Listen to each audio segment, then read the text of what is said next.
Jesucristo, roca eterna. Jeremías capítulo 13 versículo 16 nos dice la palabra de Dios así: Da gloria a Jehová, Dios vuestro, antes que haga venir tinieblas y antes que vuestros pies tropiecen en montes de oscuridad y esperéis luz y os la vuelva en sombra de muerte y tinieblas. Amén. Jeremías capítulo 14 versículo 12 dice: Cuando ayunen, yo no oiré su clamor, y cuando ofrezcan holocausto y ofrenda, no la aceptaré, sino que los consumiré con espada, con hambre y con pestilencia. Amén. Los capítulos 12 al 14 del libro de Jeremías abordan la crisis del sufrimiento, el juicio de la sequía y la intercesión frustrada del profeta. La sección inicia con el sincero cuestionamiento de Jeremías sobre la prosperidad de los impíos, a los que Dios responde anticipando pruebas aún mayores. Conforme la narrativa avanza, una devastadora sequía asola la tierra como señal visible del juicio divino. Sin embargo, los falsos profetas insisten en proclamar una paz inexistente. Ante el clamor de Jeremías por la nación, Dios le prohíbe interceder por ellos, dejando en evidencia la gravedad de una rebelión que ha sobrepasado el límite de la paciencia divina. Amén. A su nombre, gloria. El capítulo 12 de Jeremías presenta una profunda lucha existencial del profeta ante la prosperidad de los impíos y el aparente triunfo de los malvados. Planteado como un litigio judicial contra Dios, Jeremías cuestiona por qué los pecadores viven tranquilos mientras la tierra sufre por su maldad. Dios responde desmitificando el sufrimiento actual e informándole que vendrán pruebas mayores. Estructuralmente, el pasaje pasa del dolor personal del profeta a la lamentación divina por el abandono de su propia heredad, concluyendo con una insospechada promesa de misericordia para las naciones vecinas si se arrepienten y se someten al Dios de Israel. Amén. El dilema de la prosperidad de los impíos, versículos del 1 al 4. Jeremías reconoce la justicia de Dios, pero le plantea una causa. ¿Por qué prospera el camino de los impíos y tienen bien todos los que se portan deslealmente? Amén. Aunque Dios los plantó y los tiene cerca de la boca, pero lejos del corazón, el profeta pide que los separe para el día de la matanza. A causa de la maldad de los habitantes, la tierra está de luto y las bestias perecen. Amén. El desafío de la carrera de a pie, versículos del 5 al 6. Dios responde al profeta que si se cansó corriendo contra los de a pie, no podrá competir contra los de a caballo. Si solo se sienten seguros en tierra de paz, ¿qué hará en el espesor del Jordán? Le advierte que aún sus hermanos y la casa de su padre le han sido desleales y han alzado voz tras él, por lo que no debe confiar en sus palabras halagueñas. Amén. El abandono de la casa divina, versículos 7 al 9. Jehová expresa el dolor de haber dejado su casa, abandonado su heredad y entregado lo que más amaba en manos de sus enemigos. Su pueblo se volvió contra él como león en la selva y su heredad se convirtió en un ave de rapiña de muchos colores rodeada por otros depredadores. Amén. La ruina de la viña por los pastores, versículos 10 al 13. Muchos pastores han destruido la viña de Dios y pisotearon su heredad preciosa, convirtiéndola en un desierto asolado. La tierra está devastada porque nadie reflexiona de corazón. La espada de Jehová devora desde un extremo hasta el otro de la tierra. Sembraron trigo, pero cegaron espinas, avergonzados de sus frutos por el ardor de la ira divina. Amén. El castigo sobre los malvados vecinos, versículo 14. Dios pronuncia su sentencia contra todos los vecinos malvados de Judá que atentaron contra la heredad de su pueblo. Los arrancará de sus tierras y arrancará a la casa de Judá de en medio de ellos. Amén. Misericordia y promesa de restauración. Versículos del 15 al 17. Tras arrancarlos, Dios tendrá compasión de ellos y los hará volver cada uno a su heredad. Si aprenden diligentemente los caminos de Israel para jurar en nombre de Jehová, así como enseñaron al pueblo a jurar por Baal, serán edificados en medio del pueblo de Dios. Pero si no escuchan, esa nación será arrancada y destruida por completo. Amén. Alabado sea Dios. El capítulo 13 de Jeremías utiliza dos impactantes señales proféticas y una advertencia poética para ilustrar la inevitable ruina de Judá debido a su orgullo e idolatría.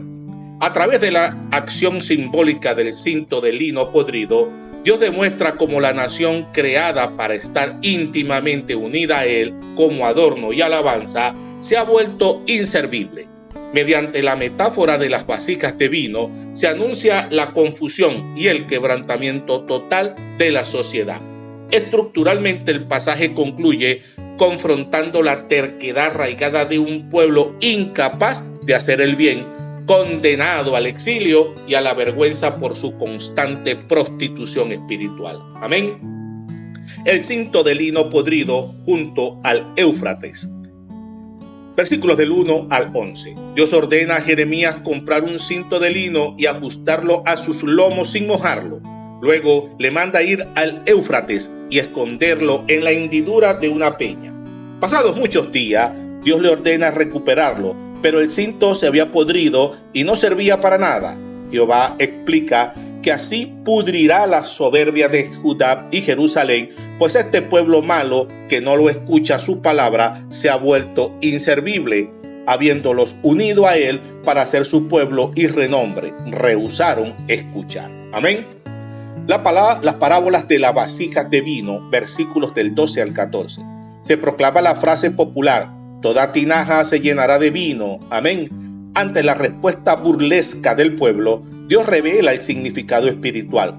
Llenará de embriaguez a todos los habitantes, desde los reyes en el trono de David hasta sacerdotes, profetas y ciudadanos de Jerusalén. Dios los estrellará unos contra otros, padres contra hijos, sin piedad ni misericordia, que los libre de la destrucción. Amén.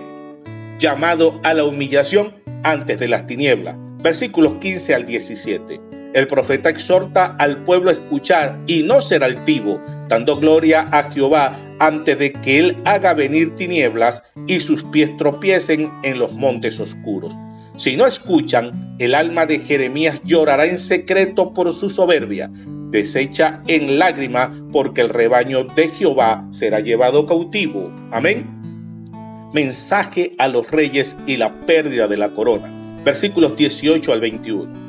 Dios manda a decir al rey y a la reina madre que se humillen y se sienten en el suelo, porque el adorno de sus cabezas ha caído. Las ciudades de Nequed están cerradas y no hay quien las abra. Todo Judá ha sido llevado en cautiverio completo. El profeta los confronta al ver venir al enemigo del norte, cuestionándoles qué dirán cuando esos mismos amigos paganos a quienes se enseñaron se han puesto por cabeza sobre ellos. Amén. La imposibilidad del cambio moral. Versículos 22 y 23. Ante la duda del pueblo sobre qué les ocurre, por qué les ocurre tanta desgracia, Dios responde que es por la multitud de su iniquidad que sus faltas fueron descubiertas. El capítulo incluye la famosa declaración sobre el pecado arraigado.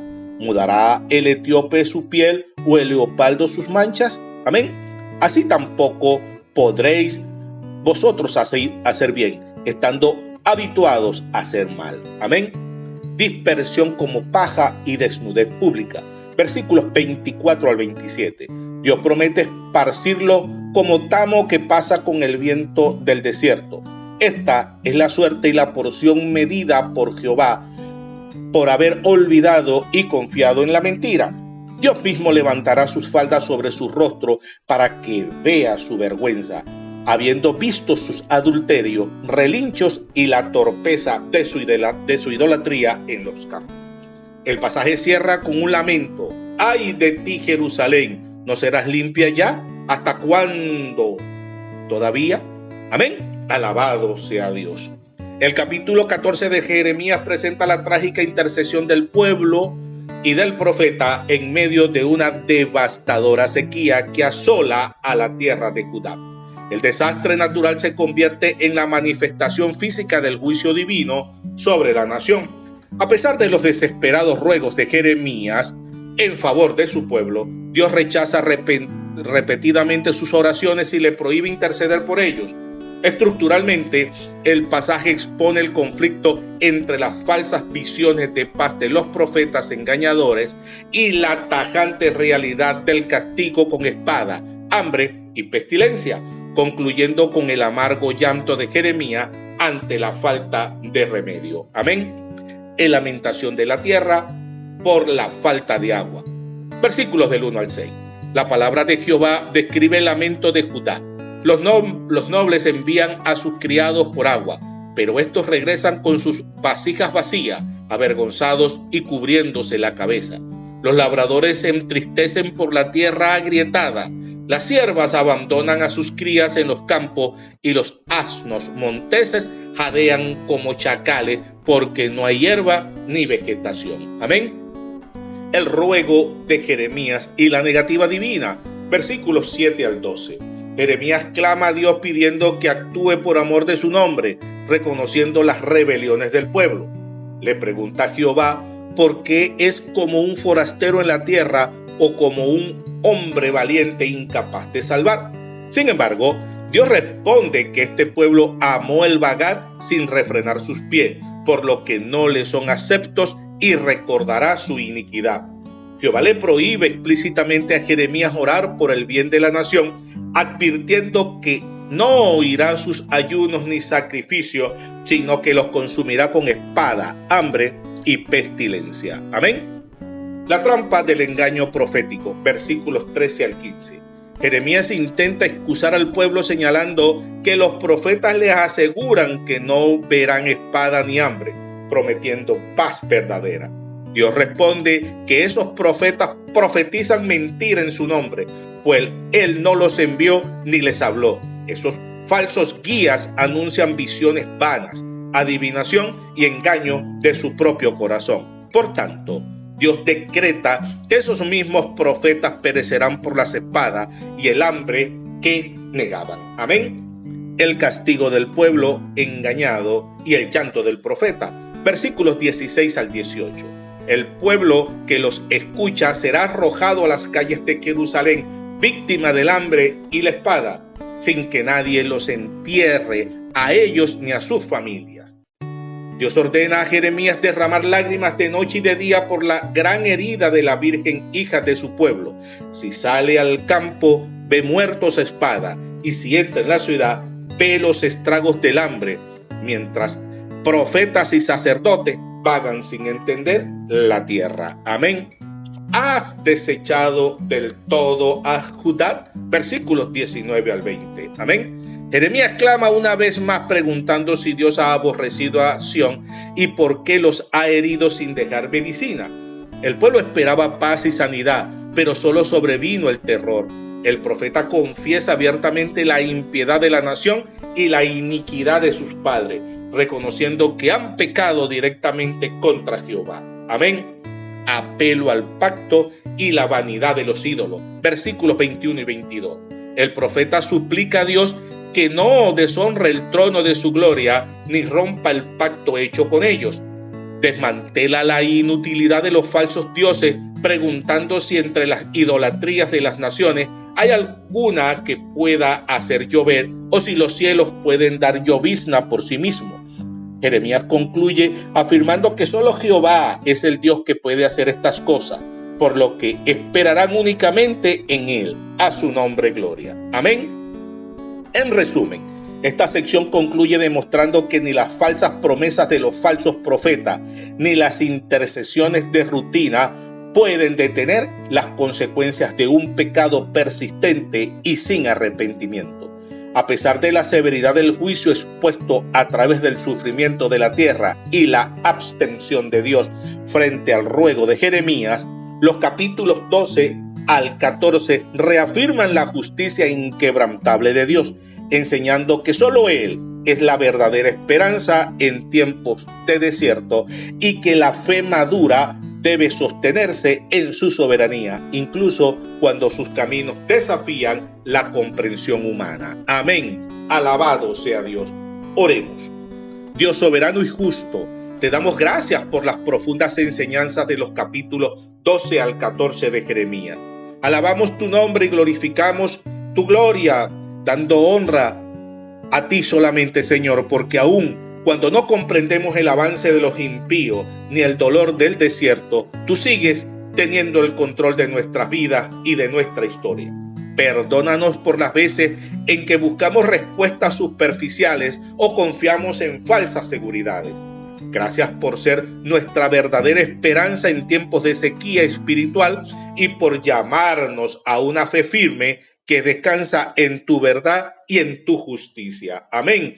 En el nombre de Jesús. Amén, amén y amén. Dios te bendiga, Dios te guarde.